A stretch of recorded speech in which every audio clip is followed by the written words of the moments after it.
Vamos acionar agora a canhota desse programa. Ele, que representa a extrema esquerda, o MST, os movimentos populares, as bandeiras vermelhas, a CUT, os sindicatos. Diretamente de Brasília, o melhor repórter da história do CQC e vai estar com a gente também. Ah, sim. Desagradando muita gente, mas agradando alguns. Volta a Guga Noblar está aí com a Olha ele gente. aí. Fala, Guga. Ah, e aí? Grande Emílio, tudo certo? Falei lá, viu? Tudo Ele não ótimo. enche o baleiro. Aqui em Brasília, onde o bicho tá pegando, tem CPI, tem o Bolsonaro arrumando mais treta, arrumando mais crise militar, querendo passar pano para o Pazuello, que cometeu uma infração ao subir em um carro de som para discursar a favor de um presidente, sendo um general da ativa. Tem também a desaprovação do Bolsonaro, que cresceu mais um pouquinho. Tem muito assunto bom aí, Emílio. Tamo junto. Boa. Vamos falar já. O Pazuzu vai ser candidato, se os caras ficarem chamando ele lá. Vai ser candidato. E vai ser bem votado, hein? Estão Estão arrumando três, estão fazendo palanque. Pazuzu já vai ser candidato. Quero saber o seguinte: aproximação do PT e do PSDB. Juntos mais uma vez. Repare bem. Chapa tênis acabou? Pois é, PT e PSDB juntos e Shallow Now, né? Você vê agora FHC tirando foto com o ex-presidente Lula.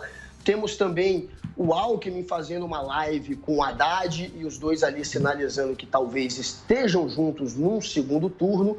Claro que o Alckmin é esperto, né? Ele sabe que quando o Haddad faz esse tipo de sinalização, é como se fosse o PT no segundo turno com o PSDB apoiando. Então, o Alckmin ele faz um doce, ele faz um joguinho, ele não fala claramente isso, mas já está desenhado, já está configurado, que num segundo turno de uma próxima eleição estará de um mesmo lado PSDB, PT, provavelmente PSD. Então a gente vê que o centro, a chapa tênis, ela está fragmentada, ela vai chegar dividida com mais de um nome. É muito improvável que os candidatos que estejam numa posição pior nas pesquisas abram mão da candidatura para apoiar um único nome de centro. Essa seria a única jogada possível para tornar o centro realmente combativo, um centro que realmente tenha chances de chegar a um segundo turno, mas o centro chegará fragmentado, a chapa tênis está fragmentada e está caminhando em direção ao Lula num segundo turno, num eventual segundo turno entre Lula e Bolsonaro. O PSD do Kassab, inclusive, já ensaia não ter candidato nenhum. O Lula está ali querendo apoiar a candidatura do Alexandre Calil ao governo de Minas Gerais. Ele é o prefeito de BH hoje, de Belo Horizonte, e ele quer o Lula apoiá-lo, enquanto o Bolsonaro ficaria ali na reeleição do Romeu Zema, e isso faria com que o PSD talvez não lançasse candidato a presidente e fosse para o Lula no segundo turno contra o Bolsonaro. O Kassab, ele está também dando sinais de que vai lular, que vai ir para o lado do Lula também. Então, o centro hoje está, sim, caminhando para ficar com o Lula contra Bolsonaro, apesar de ter hoje ainda parte do centro na mão do Bolsonaro. O centro hoje é parte do governo Bolsonaro, mas já há ali uma movimentação para traí-lo caso haja essa eleição, esse segundo turno entre ele e Lula. Então, a chapa tênis é isso. Tá? Muito bem, olha lá, Marinho, representante da chapa Mestre tênis. Chapa. Mestre Chapa. Tarefa ingrata. Advogado do Amoedo. Cada vez mais ingrata. Advogado do Amoedo. Vai lá. Vamos lá. Você viu o Amoedo? O Chapinha. O Amoedo veio aqui, aí falou assim, porra, Amoedo, e aí? E esse governo aí? Não, esse governo é uma porcaria, não faz nenhuma privatização. No dia seguinte, votou com a Benedita da Silva. Os caras votaram com a Benedita da Silva. É isso aí. Ô Guga. É engraçado, na superfície é engraçado, mas você sabe que isso não é. Na superfície é engraçado. É lógico. Só na superfície. O diabo está nos detalhes. É isso aí. Esse argumento ele não se sustenta um peteleco, e você sabe disso. Você sabe disso. Tinha uma maracutaia lá do Elmar. O cara votou com a Benedita da Silva. Isso é desinformação, aqui à luz do dia. Desinformação à luz do dia. É só pegar o placar. O diabo está nos detalhes, vê aqui o texto da porra. Fui perguntar do Zema, tomei uma voadora. Marcelo Freixo entendeu também. O Freixo também. O que valia lá era o texto original, tudo certo. Isso aí. Tocando o barco aí. Cara, eu não sei, quando você estava se referindo ao centro, que já vai um para um lado ou para o outro, você está se referindo aos parlamentares, congressistas, eleitos, não ao eleitorado. Certo? Então, sim, mas o eleitorado ele vai se fragmentar na medida que tiverem muitos candidatos de centro. Se tiverem 3 candidatos, Dória, Ciro e mais um, que seja um Mandetta da vida, que seja um Rodrigo Pacheco, não sei. Mas, enfim, o centro, Marinho, pelo jeito, não vai chegar unido. Inclusive, você está aí querendo lançar o MBL, enfim, querendo lançar o Danilo Gentili, o que é improvável também, mas seriam muitos nomes de centro que, de certa maneira, isso seria bom, claro, para o Lula, porque esses candidatos de centro roubam eleitores do Bolsonaro e se dividem, acabam não fortalecendo um único nome, então isso é bom para o Lula. O Lula quer, claro, chegar no segundo turno contra o Bolsonaro. É lógico, os dois se retroalimentam, isso está posto, e eu concordo com tudo que está posto também. Se a eleição fosse amanhã, os dois iam, tendência é essa, e não tem nada no horizonte próximo, pelo menos, tem muito tempo ainda, não sei, um pouco menos de 500 dias nessa altura, até lá, ok. Mas eu queria te perguntar mais sobre, cara, CPI da Covid que está rolando aí. Eu estava vendo antes de vir para cá o depoimento do Dimas Covas, ele chegou a declarar que o Brasil poderia ter sido o primeiro país a vacinar do mundo, caso tivesse feito a logística e a coordenação conforme as propostas que foram apresentadas para o governo federal. E, de fato, o Brasil tem essa cultura vacinal muito bem consolidada e respeitada há muito tempo. Já faz... Isso é um dado da realidade. O fato é o seguinte, você que está aí em Brasília, cara, queria te perguntar qual é a expectativa aí, cara, com a repercussão, é só politicagem mesmo? Porque eu tô assustado com o baixo nível dos senadores, um querendo imitar, outro querendo lacrar, fazendo disso aí um palanque, e não tá chegando a lugar nenhum, com muito obscurantismo, muita cortina de fumaça. Tá feio o negócio. É muito obscurantismo.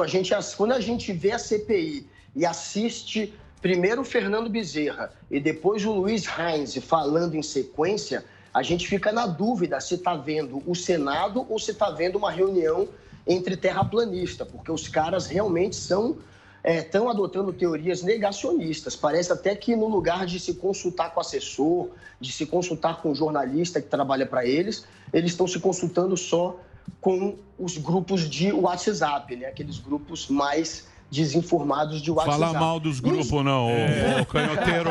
Ele tem o dele também. Fala mal, você tem o seu grupinho aí também. Não fala mal aqui da turma do WhatsApp, não. Mas também isso é... Mas olha... Isso tá rolando, mas também veio o Renan aí falando de Nuremberg, uma coisa forçada. Então, eu não quero bater só de um lado, porque de fato, dos dois lados, está tendo essa demonstração de senadores despreparados. Do lado da oposição, também... sim, Renan falando de Nuremberg, não só isso, né? Eles mostrando que não estão, de fato, preparados para inquirir quem está ali. Falta pergunta boa, falta informação, às vezes eles passam dados errados.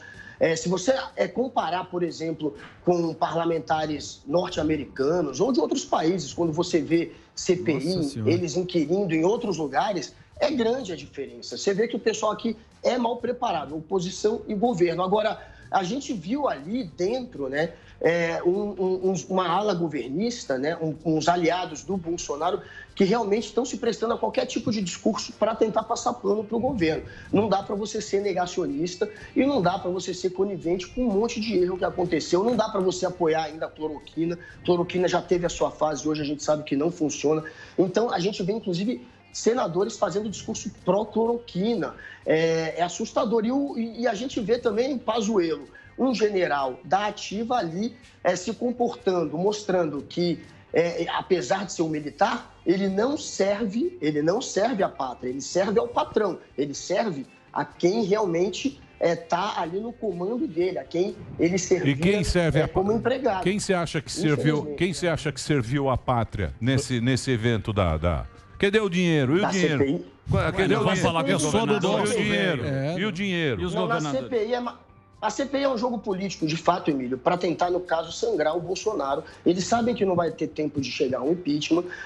Eles querem, claro, prorrogar a CPI. Agora eles vieram com essa história de convocar os governadores para explicar o dinheiro que foi repassado para os estados. Eles vão convocar 9 governadores, todos esses já investigados pela Polícia Federal. O problema é que a gente sabe que isso é um engodo, porque não cabe ao Senado investigar nem o presidente Bolsonaro, nem ministros do STF, tem gente querendo propor CPI contra ministros do STF, também isso é impossível, e também não pode investigar governadores. Isso cabe às assembleias estaduais, assembleias legislativas. Então, isso é um engodo que não vai dar em nada, porém, interessa à oposição aprovar esse tipo de requerimento, porque a oposição quer prorrogar a CPI. Então, se você começa a criar mais gente para ser inquirida, para ser ouvida, você precisa de mais tempo. Eles querem que dure no mínimo 6 meses. A priori vai durar 3, mas se você consegue prorrogar isso por mais 3 meses, são 6 meses de Bolsonaro sangrando. E claro, a gente sabe que é um jogo político e a intenção é essa. Ô Guguinha, já que você falou que essa CPI é uma CPI para sangrar o Bolsonaro, eu queria perguntar para você a respeito dessa jornalista que disse que, infelizmente, vamos falar de coisa boa. Você acha que existe um exagero de deixar a coisa parecer o pior possível visando a questão de 2022? E eu queria perguntar na questão política.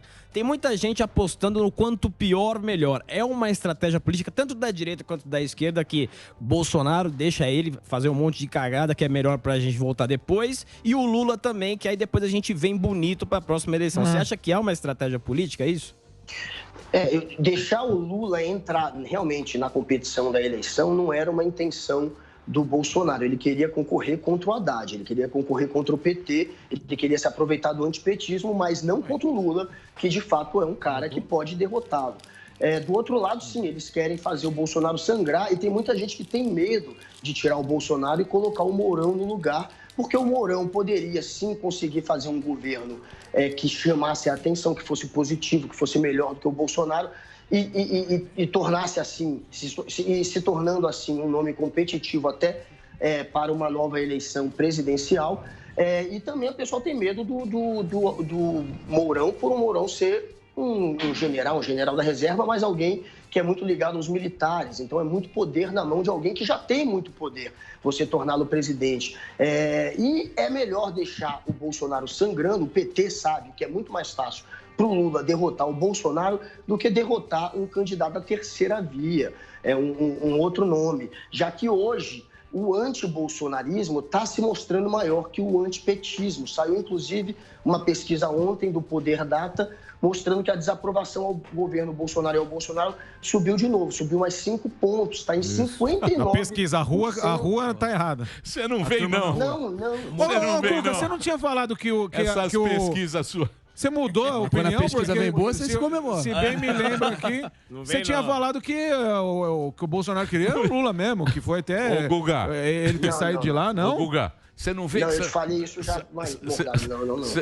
Não? Miguel. Como assim, Miguel? Lula não. Lula não? Lula eu não falei, não. O Lula que ele não queria o Lula? Você falou que agora ele quer o Haddad? Ele queria o Haddad, ele queria o PT, mas o Lula... Ele nunca quis enfrentar o Lula. Assim que o Lula se tornou o nome do PT, começou essa discussão. No primeiro dia teve gente com esse discurso da imprensa de que, olha, ele quer o Lula. Mas eu mesmo, falando aqui no Pânico, naquela semana ainda, eu já disse, como grande parte da imprensa, não, o Lula ele não quer. O que esses caras estão querendo é pegar quem está com medo de morrer queimado ou afogado. Que é uma parcela grande que a gente tem, né? Ninguém quer morrer, porque não quer Lula e não quer Bolsonaro. Então eles estão atrás disso e estão indo pesca e paga, buscando. Você acha que o Cirão também é um nome, hein? Estão me usando, velho. Parabéns. O Ciro é um nome, hein? Você acha que o Ciro vai buscar o Mandetta? O Ciro é um nome que, de fato, vai concorrer, independente das pesquisas mostrarem que ele perdeu parte do eleitorado com a entrada do Lula aí nesse jogo. Mas o Ciro hoje está ali com 5%, 6% e, portanto, é o terceiro colocado nas pesquisas. E ele tem, sim, essa disposição, ele tem capital político e ele vai concorrer, de fato. Não sabemos ainda com quem será o vice dele. Se dependesse do desejo dele, seria, sim, alguém do DEM. Mas o Mandetta eu acho improvável. Talvez ele possa se unir ainda com o PSDB, o que é improvável também, já que o João Dória e alguns outros nomes do PSDB querem também sair. João Dória sai. O João Dória sai. O Calcinha. Sai para não gastar dinheiro só. Sai, não sai, Marinho? Vai, o Calcinha. Calcinha só para gastar dinheiro. Eu acho que sim. Calcinha sai. Cara, o negócio do Calcinha é o seguinte, tá lascado hoje, sem dúvida alguma. Merecido. Agora, ele é um cara que gosta de campanha, gosta de... Comércio vai votar nele. Ele gosta de ir pro pau. Você tá fazendo campanha. campanha gosta pra de isso. abrir. Tá. Ele é um cara combativo. Ninguém tira dele. Você desce o comércio, já Sim. tá com Não. as faixas. Não, e ele dando tchau. E ele dando tchau pra no turma. restaurante. Não, Comércio é onde? Uma desgraça. Não, Lógico. Dando tchau, puta Robert. Você desce aqui o Esse comércio, abre e sai é só é faixa, verdade. calcinha 22. Isso, deixa ele sair na rua. Por falar nesse assunto, Guga, por que Você que viu ele no shopping? Ele dando Mas, tchau pra turma. mas ele é Puta tão Robert. obstinado que ele vai pra matar ou morrer, provavelmente pra morrer. Mas ele vai sei. encarar. Esse Vai gastar assunto aí, dinheiro vocês- público só. Muito bem. Vocês Eu acho ficam que ele vai- rodando e não chega a lugar nenhum. Eu quero só saber uma coisa factual. Um cara que você bate muito no Twitter, que é o ministro Salles, que está sendo agora investigado. O que vai dar? Então, é difícil a gente acreditar. Pode dar em alguma coisa, porque a Polícia Federal está pedindo investigação. Tem a Embaixada dos Estados Unidos também, que faz parte aí de todo esse processo, que foi quem denunciou a história toda, dizendo que tinha madeira contrabandeada chegando lá nos Estados Unidos. É uma história cabeluda, tem histórias cabeludas rondando aí o Salles. Agora, chegar a um processo que realmente o incrimine, depende, por exemplo, da PGR, depende de toda uma série de burocracia aí que eu acho que não vai caminhar. Isso pode, claro, desgastar a imagem dele a ponto de obrigar o Bolsonaro a demiti-lo. Porém, o Bolsonaro, ele tem o Salles como um dos ministros que ele carrega ali como aliado, como colega, como amigo dos filhos e da família. O Bolsonaro não quer largar o Salles de jeito nenhum. Agora, claro que a imagem dele está muito enfraquecida, tem muita pressão internacional para que o Salles seja retirado, tem também pressão aqui interna. São histórias que, dependendo do que vazar, a gente não sabe ainda o que vai continuar vazando aí, mas vai vazar mais coisa, e dependendo do que vazar, pode se tornar irreversível aí essa fritura, essa fritada aí do Salles, e ele pode, de fato, pelo menos ser trocado, que é o que o Bolsonaro já deveria ter feito há muito tempo, já que o Salles não tem mais condição moral para permanecer como ministro, né? Ele é alguém que hoje é visto como um sabotador do meio ambiente. Um sabotador do meio ambiente não pode ser um ministro. Você tá impossível, hein, Ele Guguinha? tá impossível no Twitter. Você tá impossível com essas pesquisas. Você tá impossível. Você dá esse número, aí o Bolsonaro vem com aqueles motoqueiros, a gente tem que aguentar aquele Dá cavalo de pau, todo empina final moto. de semana, vem empinando moto. Cavalo. Sempre essa história. O Cloroquina Bolsonaro, o Bolsonaro tá, como é que ele fala? Tá derretendo. Tá derretendo. Aí vem o Bolsonaro, aquelas Carrear, motos. trio elétrico lá de Atlético Barça. Obrigado, viu, Ele não Guga? sabe- Tamo Fala. junto. Pode falar. O Delfim Neto, que era ministro da Fazenda, desde a época que foi ministro na época da ditadura ainda, e depois foi de novo, a frase dele, ele acha que o Lula vai dar um banho no Bolsonaro e será eleito no primeiro turno. Nossa o Delfim Senhora. Neto. E ele falou, a economia vai se recuperar, apesar do governo, a sociedade já esqueceu o Bolsonaro. Um governo morto na ideia. A gestão econômica tinha bons caminhos, mas o ministro Paulo Guedes ocupa hoje um papel menos relevante do que o governo, que é preconceituoso e tem um caráter quase religioso. Então ele acredita mesmo num banho e numa eleição no primeiro turno, que aí também eu acho que já é demais. aí Acho já que é o Bolsonaro vai crescer. Aí eu vou falar a mesma coisa que eu falei pro Marinho. Demais. Baixa a bola. Peraí, Primeiro turno, baixa a bola. Peraí. Vai ter segundo turno. Valeu, Guga. Obrigado. Guga Noblar, Valeu, tamo diretamente de junto. Brasília.